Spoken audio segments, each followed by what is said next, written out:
Hello friends, welcome to wifistudy.com, one stop destination for all competitive exam. My name is Bhuvnesh Sharma और friends हम इस video के अंदर आपके लिए एक अनदर टॉपिक स्टैटिक जीके का लेके आए हैं।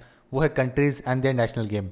फ्रेंड्स इस टॉपिक की काफ़ी डिमांड आई थी स्टूडेंट्स की, इसीलिए हमने हमारी स्टैटिक जीके की जो लिस्ट है उसके अंदर हमने इस टॉपिक को ऐड किया है। फ्रेंड्स अगर आपको एप्लीकेशन के थ्रू प्रिपरेशन करनी है तो आप हमारी वाईफाई स्टडी ऐप डाउनलोड कर सकते हैं। ये बहुत ही यूज़फुल एप्लीकेशन है जो कि आप गूगल प्ले से डाउनलोड कर सकते हैं और यहाँ आपको मिलेगा daily current affair, GK test दोनों ही फॉर्मेट में, हिंदी और इंग्लिश में। तो फ्रेंड्स आज जो हम टॉपिक कवर करने वाले हैं वो है 12th टॉपिक। ये आपका लास्ट वाला topic, countries and there national game. शुरू के हमने सारे वीडियोस हिंदी और इंग्लिश दोनों फॉर्मेट में कवर करे हैं और अभी हम पहुँचे हैं 12th टॉपिक के ऊपर जो कि है countries and there national game.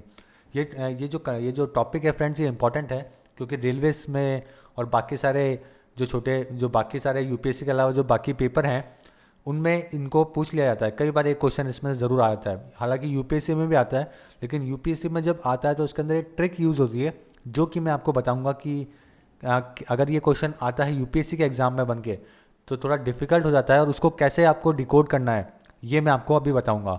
और बाकी सारे पेपर के अंदर ये काफ़ी इजीली आता है, काफ़ी इजी क्वेश्चन होता है इससे, जो कि अगर आप ये वीडियो देखेंगे एक या दो बार तो आपको इजीली इसके आंसर कर सकते हैं। देखिए फ्रेंड्स सबसे पहले अपन पढ़ेंगे कि countries and the national games के अंदर कि नेशनल गेम होता क्या है। ओके, एक नेशनल गेम और ये national pastime is a sport और a game that is considered to be an intrinsic part of a culture of a nation. Some sports are de facto. देखिए ये क्या है, एक है ना कंट्री के कल्चर का एक पार्ट होता है। ये वाला जो गेम जो भी किसी देश का नेशनल गेम होता है ये उस देश का एक कल्चर का पार्ट होता है। ओके, इसके ऊपर डिपेंड नहीं करता कि वो कितना खेला जाता है, वहाँ पे कितने लोग उस स्पोर्ट्स को जानते हैं। ठीक है, इस पे डिपेंड करता है कि उसके कल्चर से रिलेट करता है कि नहीं करता है। Okay, some sports are de facto. देखिए यहाँ पे कुछ लिखा हुआ है, some sports are de facto. Some sports are de facto means not establish by law. देखिए डी फैक्टो का जो मीनिंग होता है वो यही होता है कि जो लोगों को लगता है लेकिन होता नहीं है एक्चुअली में। Okay, which is not establish by law, law ने नहीं बनाया, उन चीज़ों को अपन बोलते हैं डी फैक्टो। ओके, तो कुछ तो होते हैं डी फैक्टो नेशनल गेम जो कि इस्टेब्लिश लॉ ने नहीं करे हैं लेकिन फिर भी लोगों को ऐसा लगता है कि जैसे ये एक नेशनल स्पोर्ट्स है। Okay, as baseball in the United States, cricket in the England और हॉकी इन इंडिया। देखिए हॉकी भी है ना, हॉकी भी देश का नेशनल गेम नहीं है। ठीक है, ये सुन के आपको बड़ा अजीब लगेगा लेकिन हॉकी भी इंडिया का नेशनल गेम नहीं है। ओके, क्योंकि जो अपनी ministry of youth and culture जो यूथ है और स्पोर्ट्स है तो उन्होंने काफ़ी टाइम पहले एक लड़की थी लखनऊ की, उसको जब अपनी आरटीआई के अंदर जब इन्फॉर्मेशन दी थी तो उसके अंदर उन्होंने इसको नेशनल हॉकी को नेशनल गेम का दर्जा नहीं दिया था। कहीं पे भी ये एविडेंस नहीं है डॉक्यूमेंट्स के अंदर कि अपन ने कोई लॉ इस्टेब्लिश करके हॉकी को अपना नेशनल गेम बनाया है। हालांकि अगर आप गवर्नमेंट की जो वेबसाइट है जो इंडियन गवर्नमेंट की उसके ऊपर खोलेंगे तो वहाँ पे नेशनल गेम के टाइटल के अंदर हॉकी को दे रखा है, लेकिन अगर अपन लॉ की बात करेंगे तो हॉकी अपना नेशनल गेम नहीं है। उस लड़की को जब लखनऊ की उसने आरटीआई लगाया था, भारत के national anthem, national song, national bird, national game सभी जानने के लिए लगाया था। ओके, तो उस टाइम पे जब उसको रिप्लाई मिला था तो उसके अंदर हॉकी नेशनल गेम के तौर पे नहीं था। ओके, तो ये भी एक बहुत बड़ा फैक्ट है जो कि आपको जानना ज़रूरी है क्योंकि नॉर्मली पूरे देश में ये लगता है कि हॉकी भारत का नेशनल गेम है जो कि डी फैक्टो है, जो कि डी जॉर नहीं है। ओके, तो मैंने अभी आपको बताया डी फैक्टो का एग्जांपल, जैसे क्रिकेट बोलते हैं इंग्लैंड का भी वहाँ पर नेशनल गेम है, लेकिन ये भी क्या है, डी फैक्टो है, it is not establish by law. वैसे ही बेसबॉल यूनाइटेड स्टेट्स का, while other R D jaw, कुछ एक डी जॉर भी होते हैं। ये देखिए कुछ एक डी जॉर भी होते हैं which is establish by law. Okay, D jaw national game जिनको प्योरली नेशनल गेम इस्टेब्लिश करने के लिए वहाँ पे लॉ पास किया गया है। ओके, जैसे एग्जांपल में as lacrosse and ice hockey are is the national sports in Canada. Okay, और ये जो नेशनल स्पोर्ट्स है ज़रूरी नहीं कि वहाँ पे सबसे ज़्यादा खेले जाएँ, फॉलो किए जाएँ। ओके, ऐसा कोई ज़रूरी नहीं है, बस ये कि ये स्पोर्ट्स वहाँ के कल्चर को, वहाँ के पास्ट को, हिस्ट्री को रिप्रेजेंट करने चाहिए, तो ये वहाँ पे लॉ पास करा के नेशनल गेम का दर्जा इनको दिया जाता है। जैसे कि पाकिस्तान का नेशनल गेम जो है वो हॉकी है, फील्ड हॉकी है, और इसको वहाँ पे बाकायदा वहाँ का लॉ बना के इसको पास किया गया है। लेकिन भारत में हॉकी को लॉ एज ए लॉ के द्वारा इस्टेब्लिश नहीं किया गया है। ये आपके लिए जानना बहुत ज़रूरी है। अब देखिए सबसे पहले अपन डीजॉर नेशनल स्पोर्ट्स के बारे में बात करेंगे, जो कि स्टैब्लिश करे गए हैं लॉ के द्वारा। ओके, इनको पास करने के लिए कुछ एक लॉ पास किया गया है। हालांकि दुनिया में ज़्यादा ऐसे कंट्रीज नहीं हैं जहाँ पे लॉ पास करा के वहाँ का नेशनल स्पोर्ट्स बनाया गया। अभी मैं आपको बताऊंगा मेजरली कोई 10 से 15 ही कंट्रीज होंगे जहाँ पे ऐसा हुआ है, ठीक है। लेकिन ये उनका उनका नेशनल स्पोर्ट्स है, इसको कोई डिनाई नहीं कर सकता। ओके, और मैं आपको डी फैक्टो नेशनल स्पोर्ट्स के बारे में बताऊंगा। डी फैक्टो जो कि लगता है, जो कि लॉ ने एस्टैब्लिश नहीं करे हैं, कौन कौन से ऐसे देश हैं जिनका जिनका ऐसा लगता है कि ये वाला गेम उनका नेशनल स्पोर्ट्स है, लेकिन एक्चुअली में नहीं है। अब देखिए पेपर में अगर आता है, जैसे कि अगर डीजॉर नेशनल स्पोर्ट्स आता है, जो कि जिन कंट्रीज़ का जैसे कि इस्टेब्लिश किया गया है लॉ के द्वारा, तो यहाँ पे आंसर आपको वही देना है जो लिखा हुआ है। ओके, आपको याद करने ये सारे तो आपको याद ही करने पड़ेंगे। और डी फैक्टो के अंदर अगर ऐसा होता है कि अगर आप कोई यूपीएससी का एग्जाम फाइट कर रहे हैं, देखिए यहाँ पे एक ट्रिक है। अगर आप यूपीएससी का कोई एग्जाम फाइट कर रहे हो और वहाँ पे डी फैक्टो नेशनल गेम किसी कंट्री का पूछा है, जैसे मान लीजिए एग्जाम्पल ले लीजिए इंग्लैंड का, अगर इंग्लैंड का पूछा है नेशनल गेम क्या है, ओके, और आपके सामने 4 ऑप्शन है, क्रिकेट है, सेकंड बेसबॉल ले लीजिए, ओके, थर्ड हॉकी ले लीजिए, और फोर्थ ले लीजिए नन ऑफ दीज। तो फोर्थ ले लीजिए नन ऑफ दीज, तो आपको नन ऑफ दीज में ही टिक करना है। ये सिर्फ लेकिन आपको यूपीएससी के ही एग्जाम में रूल फॉलो करना है, ओके, क्योंकि वो प्रिसाइज क्वेश्चन पूछते हैं। ओके, अगर उन्होंने ऐसा नेशनल गेम पूछा है तो उनका मतलब यही था कि आपको पता होना चाहिए डिफरेंस डी फैक्टो और डी जॉर के अंदर क्या होता है। ओके, कौन से स्पोर्ट्स नेशनल इस्टेब्लिश किए गए हैं लॉ के द्वारा, कौन से नहीं किए गए हैं लॉ के द्वारा। तो ये इस चीज़ का डिफरेंस आपको पता होना चाहिए, इसीलिए उन्होंने ये क्वेश्चन फ्रेम किया है। तो ऐसे केस के अंदर अगर आपको नेशनल स्पोर्ट्स इंग्लैंड का पूछा जाता है तो आपको नन ऑफ दीज पे ही टिक लगाना है। हालांकि यूपीएससी के अलावा जो बाकी देश के एग्जाम है वहाँ पे आपको क्रिकेट टिक करना है, क्योंकि उन्होंने ये क्वेश्चन जनरली पूछा है, ज़्यादा प्रिसाइज या फिर डीप में नहीं गए हैं वो लोग। ओके, यूपीएससी के अलावा जो भी एग्जाम होगा, फिर से रिपीट कर रहा हूँ मैं, उन सभी एग्जाम में अगर इंग्लैंड का नेशनल स्पोर्ट्स पूछा जाता है जो कि डी फैक्टो है, लॉ के द्वारा इस्टेब्लिश नहीं किया गया है, तो वहाँ आपको क्रिकेट ही पिक करना है, क्योंकि सबसे पॉपुलर और सबसे ज़्यादा खेले जाने वाला स्पोर्ट्स क्रिकेट है वहाँ पे। ओके, तो इसलिए वहाँ पे आंसर होगा क्रिकेट, और यूपीएससी के एग्जाम में नन ऑफ दीज।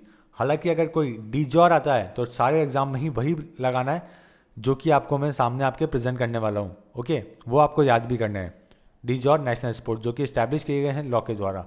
जैसा कि पहला है अर्जेंटीना का है पैटो 1953 के अंदर इसको इस्टेब्लिश किया गया था। आपको ईयर ध्यान नहीं रखना है, कौन सी ईयर में इस्टेब्लिश किया था ये इंपॉर्टेंट नहीं है, मैं सिर्फ आपको एक रेफरेंस के तौर पे बता रहा हूँ कि कौन सी ईयर में इसको इस्टेब्लिश किया गया था, ताकि आपको कोई कन्फ्यूजन ना रहे। ओके, जैसे इंडिया का नेशनल गेम हॉकी है, ये कभी भी इस्टेब्लिश नहीं किया है तो इसका कोई ईयर ही नहीं है, ठीक है। तो अर्जेंटीना का जो नेशनल स्पोर्ट्स है वो है पैटो। सबसे पहले अपन उनके बारे में पढ़ रहे हैं, डीजॉर नेशनल स्पोर्ट्स के बारे में। अर्जेंटीना का है पैटो। ओके, ये घोड़ों के ऊपर खेला जाता है और नेट होता है, इसके अंदर बॉल आपको डालनी होती है। तो अर्जेंटीना का हुआ पैटो। फिर बहामास का है क्रिकेट, इसको 1993 के अंदर इस्टेब्लिश किया गया था। ओके, बहामास और वेस्ट इंडीज़ के जो अपन बोलते हैं वेस्ट इंडीज़ एक कोई एक कंट्री नहीं है, सभी को पता होगा, ये बहुत कॉमन बात है। वेस्ट इंडीज़ एक क्लब है जो कि कई सारे देश मिलके, जैसे जमैका हुआ, त्रिनिदाद हुआ, इन सब ने मिलके वेस्ट इंडीज़ का फॉर्मेशन किया है। तो ये सारे जो आइलैंड वाले देश हैं, ओके, जैसे मैंने आपको बताया जमैका, त्रिनिदाद, ओके, ये सब जो छोटे छोटे आइलैंड्स हैं, इन सब ने मिलके एक क्लब बनाया जिसका नाम रखा गया वेस्ट इंडीज़, और उसके नाम से ये सब क्रिकेट खेलते हैं। ओके, तो ये सारे जो छोटे छोटे आइलैंड्स हैं, जो कि अभी मैं आपको बताऊंगा इनके बारे में, तो ये सब का जो मेजरली जो स्पोर्ट्स है वो क्रिकेट ही है, यहाँ का नेशनल गेम यहाँ का। जैसे कि बहामास भी वहीं से पास में ही है, तो वहाँ पे भी क्रिकेट ही वहाँ का नेशनल स्पोर्ट्स है। 1993 में इसको इस्टेब्लिश किया गया था। फिर बांग्लादेश का है कबड्डी। ओके, 1972 में इसको इस्टेब्लिश किया गया था। इंडिया, पाकिस्तान और बांग्लादेश, इन तीनों ही कंट्रीज़ की जो कबड्डी टीम है, ओके, ये काफ़ी स्ट्रॉन्ग है वैसे। हालांकि जितने भी वर्ल्ड कप हुए हैं वो हमेशा इंडिया ने ही जीते हैं कबड्डी के। अभी जो रिसेंट वर्ल्ड कप होएगा कबड्डी का, वो भी इंडिया में ही होएगा। ओके, और जो प्रीवियस हुआ था वो भी इंडिया ने ही जीता था, फीमेल का भी इंडिया ने ही जीता था। ओके, तो बांग्लादेश का जो नेशनल स्पोर्ट्स है वो है कबड्डी। नेक्स्ट ब्राज़ील का है कैपेरियो नेशनल स्पोर्ट्स है, ये वहाँ का मार्शल आर्ट माना जाता है, ब्राज़ीलियन मार्शल आर्ट्स। ओके, इसको बोलते हैं ब्राज़ीलियन मार्शल आर्ट्स, इसको 1972 में वहाँ इस्टेब्लिश किया गया था। और इसका जो ओरिजिन हुआ था वो एक दूसरी कंट्री में हुआ था जिसका नाम है अंगोला एंड कॉन्गो। यहाँ पे इसका इस्टेब्लिशमेंट इसका हुआ था इस वाले स्पोर्ट्स का। ओके, और ये एक ऐसी स्टाइल है मार्शल आर्ट्स के जिसके अंदर डांस और साथ में आपके एक्रोबेटिक्स, जैसे आपका जंप लगा रहा है ना ये, तो आप इससे देख सकते हैं एक्रोबेट्स और म्यूज़िक, तीनों का कॉम्बिनेशन है। ओके, तीनों का कॉम्बिनेशन है ये स्पोर्ट्स, ठीक है, जिसका नाम है कैपारियो। ये ब्राज़ील का नेशनल स्पोर्ट्स है। ओके, नेक्स्ट देखेंगे कनाडा। कनाडा के अंदर दो नेशनल स्पोर्ट्स हैं वहाँ के, एक समर में खेला जाता है, एक विंटर में। जो समर में खेला जाता है वो है लैक्रोसे, और विंटर में जो खेला जाता है वो है आइस हॉकी। कनाडा की टीम आइस हॉकी की बहुत ही अच्छी है, सभी को पता होगा। तो कनाडा के दो स्पोर्ट्स हैं, लैक्रोसे और आइस हॉकी। ओके, 1994 में इसको इस्टेब्लिश किया गया था। चिली की जो नेशनल स्पोर्ट्स है वो है Chilean rodeo. Okay, Chilean rodeo. Okay, ये गेम है जिसके अंदर हॉर्सेस के साथ में खेला जाता है, जिसके अंदर जो साथ में कल्फ है इसके पिन ये लोग लगाते हैं। ओके, जो कि इसके कुशन के ऊपर, उसी से इसको पॉइंट मिलते हैं इनको। और ये थोड़ा डिफरेंट है, एक ऐसे रोडियो दूसरा गेम भी है जो कि नॉर्थ अमेरिका में भी खेला जाता है, लेकिन ये उससे डिफरेंट गेम है। ये चिलियन रोडियो है, वो सिर्फ रोडियो है। ओके, नेक्स्ट देखेंगे कोलंबिया का है तेजो। इसको 2000 के अंदर इसको इस्टेब्लिश किया गया था। और ये तेजो के अंदर होता है कि ये बॉल है जो कि एक सामने एक जगह होती है, उसके अंदर इसको स्पॉट करनी होती है। ओके, तो बहुत ही इजी गेम है एज़ कम्पेयर टू बाकी गेम्स। कोलंबिया का स्पोर्ट्स है ये। उसके बाद देखेंगे ईरान। देखिए, ईरान के 3 गेम हैं जो कि इन्होंने इस्टेब्लिश करे हैं एज ए नेशनल गेम। एक तो है वर्जास ए बस्तानी, जो कि भी एक रेसलिंग का ही तरीका है। वर्जा के बस्तानी भी क्या है, रेसलिंग ही है एक है। ओके, रेसलिंग करने का ही एक तरीका है। दूसरा रेसलिंग तो है ही वहाँ का, और एक पोलो। ये 3 वहाँ के नेशनल गेम्स हैं। ओके, रेसलिंग, ईरानियन रेसलर्स बहुत फेमस हैं। हमेशा आप ओलंपिक्स में देखेंगे ईरान को मेडल मिलता है रेसलिंग के अंदर। तो ईरानियन रेसलर साथ में पोलो में बहुत आगे हैं, और तीसरा भी इनका जो गेम है वो भी रेसलिंग से रिलेटेड ही है। तो ये तीनों गेम हैं जो हैं ईरान के नेशनल गेम्स। उसके बाद देखेंगे मैक्सिको का है चिरारिया। ओके, चिरारिया वहाँ का नेशनल गेम है। इसको 1933 के अंदर इस्टेब्लिश किया गया था। ओके, और इस गेम के अंदर क्या होता है कि जैसे आपको यहाँ पे एक बैल दिखाई दे रहा है, इसके ऊपर ही इसको किसी को बिठाते हैं। ओके, हॉर्स के ऊपर इसको बिठाते हैं, और ये बहुत ही उछलता है और गिराने की कोशिश करता है प्लेयर को। ओके, ये चिरारिया है। ओके, तो इसको 2 तरीके से खेला जाता है, एक इसके पीछे भाग के और दूसरा इसके ऊपर बैठ के। ये काफ़ी उछलता है और उसके बाद में गिराने की कोशिश करता है जो बैठा होता है इसके ऊपर प्लेयर। ये है चिरारिया, ये मैक्सिको का गेम है। उसके बाद फिलीपींस का है अन्निस। ओके, फिलीपींस का है अन्निस, इसको 2009 के अंदर इस्टेब्लिश किया गया था। ये अन्निस भी एक मार्शल आर्ट्स की ही फॉर्म है। इसको बोलते हैं martial arts of Philippines. Okay, इसको बोलते हैं मार्शल आर्ट्स ऑफ फिलीपींस। ये फिलीपींस का है। उसके बाद है प्लूटो रिको। देखिए, प्लूटो रिको एक कंट्री है, इसका है पैसोफिनो का नाम से एक जो गेम है, ये यहाँ का नेशनल स्पोर्ट्स है। इसको 1966 के अंदर इस्टेब्लिश किया गया था। पैसोफिनो ओरिजिनल जो नाम है, वैसे ये जो होते हैं पैसोफिनो, ये नेचुरली गाइडेड लाइट हॉर्स होते हैं जिसका नाम होता है। ओके, ये जो नाम है पैसोफिनो, ये एक हॉर्स की ब्रीड का नाम है जिसको वहाँ से इंपोर्ट किया गया था कैरेबियन से, फ्रॉम स्पेन। ओके, तो ये किसका गेम है, प्लूटो रिको का गेम है। पैसोफिनो, पी से, दोनों का ही नाम पी से स्टार्ट हो रहा है, तो आप इससे याद कर सकते हैं। ये टफेस्ट क्वेश्चन है, अगर कोई पेपर में आ सकता है तो। ऐसे देश को का जो क्वेश्चन है वो बहुत कम पूछा जाता है। ओके, नेक्स्ट देखेंगे पाकिस्तान का फील्ड हॉकी, जैसे कि मैंने आपको शुरू में बताया 1948 में इसको इस्टेब्लिश किया गया था। पाकिस्तान की भी ओलंपिक हिस्ट्री जो है वो इंडिया की जितनी अच्छी तो नहीं है, लेकिन फिर भी ठीक है। ओके, इनको ओलंपिक के अंदर अब तक 3 बार गोल्ड मेडल और 3 बार सिल्वर और 2 बार ब्रॉन्ज मेडल मिल चुका है। तो टोटल 8 मेडल इन्होंने अभी तक ओलंपिक में जीते हैं।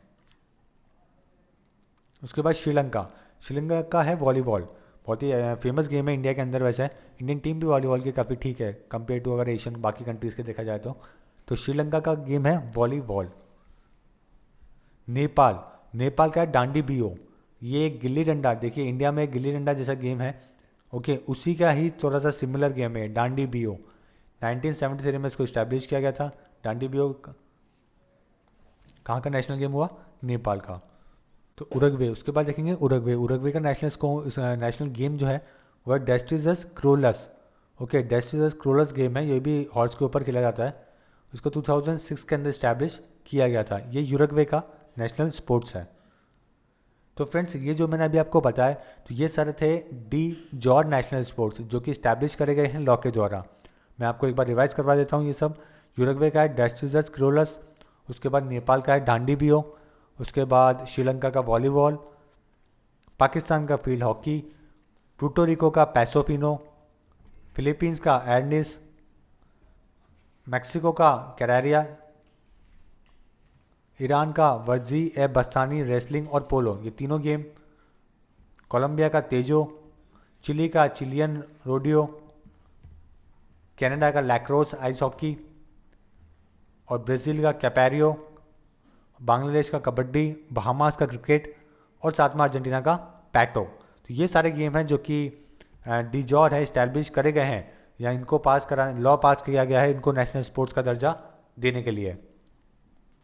उसके बाद अपन देखेंगे डी फैक्टो नेशनल गेम्स, जो कि अपन को लगता है कि इन देशों का नेशनल गेम ये है, या कि ये देश फेमस है दुनिया में इन गेम्स की वजह से। ओके, तो सबको यही लगता है कि यही गेम इनके नेशनल स्पोर्ट्स है, हालांकि लॉ के द्वारा इस्टेब्लिश नहीं करे गए हैं। लेकिन मैंने आपको ट्रिक बताई, यूपीएससी में अगर आता है तो आपको नन ऑफ दीज पे लगाना है, और बाकी पेपर में अगर ये आता है इनमें से, जैसे अगर अफगानिस्तान का क्वेश्चन आ गया बाकी पेपर में, तो वहाँ आपको बुशकाशी ही टिक करना है। ओके, वहाँ पे आपका आंसर बुशकाशी ही सही होगा। तो अफगानिस्तान का जो फेमस गेम है बुशकाशी, सभी को पता है कि एक हॉर्स पे आते हैं और एक गोट के ऊपर ये लोग अटैक करते हैं। उसके बाद एंगुलिया एक कंट्री है, उसका है याच रेसिंग। ओके, एंगुलिया राज रेसिंग। एंटीगुआ एंड बरबुडा, मैंने आपको पहले ही बताया वेस्ट इंडीज़ वाले आइलैंड में से एक है ये भी, एंटीगुआ। इसका क्रिकेट है नेशनल स्पोर्ट्स। अभी मैं आपको पहले क्रिकेट से रिलेटेड नेशनल स्पोर्ट्स बताऊंगा, फिर बाद में फुटबॉल से जो कॉमन है कई सारे कंट्रीज़, वॉलीबॉल से जो कॉमन है, ऐसे अपन कवर अप करेंगे। तो जैसे क्रिकेट हुआ एंटीगुआ का, ऑस्ट्रेलिया का एक और डी फैक्टो नेशनल गेम है ऑस्ट्रेलियन रूल्स फुटबॉल। इसको फुटी भी बोलते हैं, फुटी बहुत ही फेमस है। ओके, ऑस्ट्रेलियन फुटबॉल लीग भी यहाँ पे होती है, तो इसको फुटी भी बोलते हैं इसको। इसके अंदर ये रग्बी जैसा ही गेम है, लेकिन इसको पैर से किक मार के गोल करना होता है 2 पोल्स के बीच में, ठीक है, तो इसको बोलते हैं फुटी। उसके बाद बारबाडोस, जैसे कि मैंने आपको बताया वेस्ट इंडीज़ के लोग खेलते हैं, तो बारबाडोस का हुआ क्रिकेट। उसके बाद बरमूडा का भी क्रिकेट, उसके बाद ग्रेनेडा का भी क्रिकेट। उसके बाद इंग्लैंड का cricket, Guana cricket, Jamaica cricket. Okay, तो ये सारे देश हैं जो कि क्रिकेट प्रेफर करते हैं, वहाँ पे क्रिकेट खेला जाता है और लोगों को लगता है कि यहाँ का नेशनल स्पोर्ट्स क्रिकेट है, जैसे कि Jamaica, Guyana, England, Grenada, Bermuda, Barbados, Australia और एंटीगुआ। तो ये सारे गेम कंट्रीज है जहाँ पे क्रिकेट यहाँ का डी फैक्टो नेशनल गेम है। अगर इनमें से क्वेश्चन आता है यूपीएससी के किसी दूसरे पेपर के अलावा, तो आपको क्रिकेट ही टिक करना है। उसके बाद देखेंगे भूटान का है आर्चरी बहुत ही फेमस गेम है भूटान के अंदर, और काफ़ी अच्छा भी खेलते हैं ये लोग। तो आर्चरी यहाँ का हुआ भूटान का। उसके बाद क्यूबा का है बेसबॉल। देखिए, क्यूबा और यूएस के बीच में काफ़ी डिस्प्यूट थे काफ़ी सालों से, तो दोनों का ही नेशनल गेम बेसबॉल माना जाता है। जैसे क्यूबा का बेसबॉल, डोमिनियन रिपब्लिक का बेसबॉल, और साथ में यूएस का भी बेसबॉल, और वेनेजुएला का भी बेसबॉल। ओके, तो 4 नेशन जो आपको बेसबॉल से याद करने हैं वो है वेनेजुएला, यूएस, क्यूबा और डोमिनियन रिपब्लिक। ये 4 देश आपके बेसबॉल के हुए। उसके बाद बास्केटबॉल। देखिए, बास्केटबॉल के 3 जो नेशन आपको ध्यान रखने हैं, हालांकि बास्केटबॉल का क्वेश्चन आता नहीं है, लेकिन फिर भी आपको मैं बता देता हूँ कि 2 यूरोपियन कंट्रीज ये तीनों, एक तो एस्टोनिया है, उसके बाद लातविया है और लुथेनिया है। ओके, लुथेनिया, लातविया और एस्टोनिया, इन तीनों नेशंस का बास्केटबॉल नेशनल स्पोर्ट्स जाना जाता है। उसके बाद में है फिनलैंड का है पैसा पैलो नाम का स्पोर्ट्स है, जो कि बेसबॉल जैसा ही है। इसको बोलते हैं, इसका दूसरा नाम है फिनिश बेसबॉल। फिनलैंड के लोग खेलते हैं इसलिए इसको बोलते हैं फिनिश बेसबॉल, इसका नाम है पैसा पेलो। उसके बाद जॉर्जिया का रग्बी है और न्यूजीलैंड का भी रग्बी है। ओके, जो देश आपके रग्बी वाले नेशन हैं जो कॉमन है वो है जॉर्जिया, न्यूजीलैंड, वेल्स और न्यूजेनिया। ये सारे देश हैं, 4 देश हैं, न्यूजेनिया, वेल्स, न्यूजीलैंड और साथ में जॉर्जिया, जो कि रग्बी से रिलेट करते हैं, जिनका नेशनल स्पोर्ट्स रग्बी माना जाता है। उसके बाद टर्की, टर्की का है रेसलिंग एंड क्रिकेट, क्रिकेट और ऑयल रेसलिंग। ओके, टर्की के रेसलर भी काफ़ी फेमस है। तो ऑयल रेसलिंग और क्रिकेट, ये भी एक हॉर्स के साथ में खेला जाने वाला गेम है। तो ये दोनों है टर्की के नेशनल गेम जो कि माने जाते हैं, ऑयल रेसलिंग एंड क्रिकेट। उसके बाद स्कॉटलैंड, स्कॉटलैंड का गोल्फ माना जाता है। गोल्फ में देखिए अभी रिसेंटली जो भी नंबर 1 रैंकिंग पे चल रहे हैं प्लेयर, वो अभी स्कॉटलैंड के ही थे कुछ टाइम पहले। ओके, तो स्कॉटलैंड के जो गोल्फ काफ़ी अच्छा खेलते हैं वहाँ के प्लेयर्स, तो स्कॉटलैंड का जो नेशनल गेम माना जाता है वो है गोल्फ। रशियन, रशिया का है बैंडी। देखिए आइस हॉकी जैसा ही गेम है ये बैंडी, और ये सेकंड मोस्ट पॉपुलर गेम है विंटर्स के अंदर खेले जाने वाला, विंटर स्पोर्ट्स है ये। Okay, second most popular winter sports है ये, और फर्स्ट तो सभी को पता है आइस हॉकी है, और ये भी बैंडी भी उसी के जैसा गेम है। उसके बाद नॉर्वे, नॉर्वे की एक cross country skiing. Okay, Norway में क्रॉस कंट्री स्कीइंग यहाँ की बहुत ही फेमस है। उसके बाद मॉरिशस की फुटबॉल। अब अपन फुटबॉल के नेशन देख लेते हैं जहाँ पे फुटबॉल माना जाता है, जहाँ का नेशनल गेम, जैसे कि मॉरिशस, इजराइल। ये बहुत ही थोड़ा आपको स्ट्रेंज करेगा, इजराइल का भी एसोसिएशन फुटबॉल नाम से नेशनल स्पोर्ट्स माना जाता है। उसके बाद ठीक है, तो आप ये 2 स्पोर्ट्स ही आपको जो फुटबॉल से याद रखना है, एक मॉरिशस और साथ में इजराइल। उसके बाद हैंडबॉल, आइसलैंड का है हैंडबॉल, आइसलैंड। ओके, आइसलैंड के अंदर हैंडबॉल बहुत खेला जाता है, तो यहाँ का नेशनल गेम है हैंडबॉल।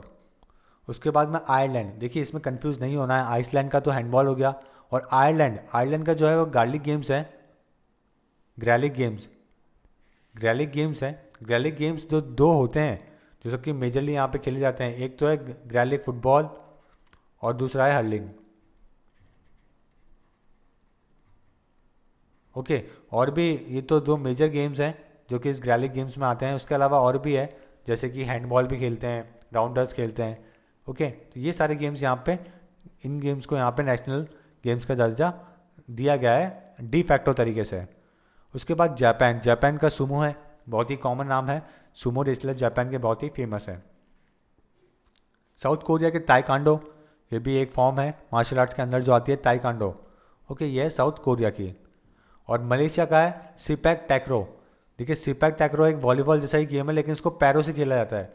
ये जो बॉल है इसको हमेशा पैरों से ही हिट किया जाएगा, दूसरी तरफ इसको गिराया जाएगा।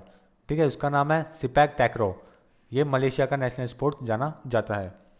उसके बाद मंगोलिया, मंगोलिया के आर्चरी, मंगोलियन रेसलिंग और हॉर्स रेसिंग, तीनों ही गेम में मंगोलिया फेमस है और यहाँ के नेशनल स्पोर्ट्स के तौर पर इनको जाना जाता है। तो फ्रेंड्स ये सारे स्पोर्ट्स हैं जो कि मैंने अभी आपको बताया, जो कि डी फैक्टो और डी जॉर के अंदर मैंने आपको डिफरेंस बताया। होप आपको अच्छा लगा होगा वीडियो, और आप सब्सक्राइब करेंगे ताकि हम आपको आने वाले और टाइम में वीडियोस अवेलेबल करवा सकें जो कि आपके पेपर में बहुत हेल्प करेंगे। So friends, thank you and all the best.